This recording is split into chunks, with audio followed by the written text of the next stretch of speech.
That was probably raw fuel coming out of Zizzo's pipes, and let's not talk during burnouts.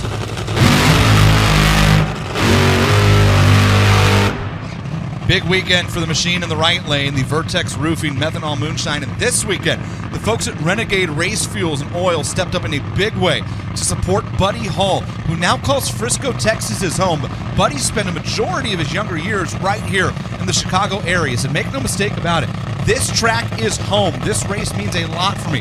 Also working with the folks at Go Lithium here this weekend and Milano Bakery from just down the road. Mike Guger tuning that machine.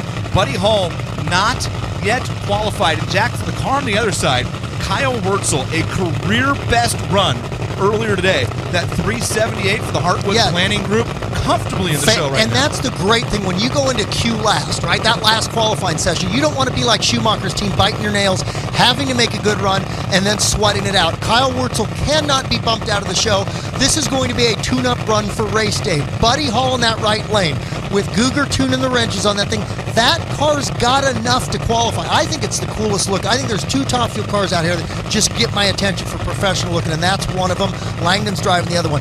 That car can get in the show, but it's got to be virtually a mistake-free run for them. Has to go quicker than a 3.805 if Buddy Hall wants to race tomorrow.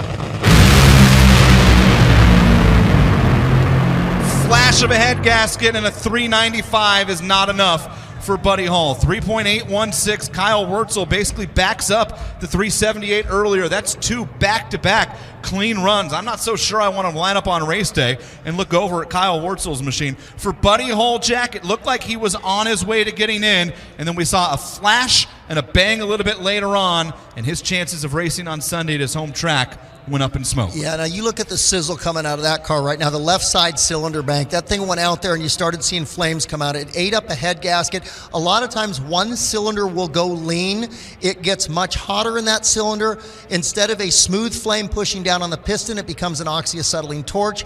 The weakest link is the copper head gasket. Once it pushes that out, there's a trail of flame that goes out and saws down the deck of the block and the cylinder head. It costs a lot of money. It makes a lot of fireworks, and it slows you down. Everything you just said sounds expensive. That's all I know.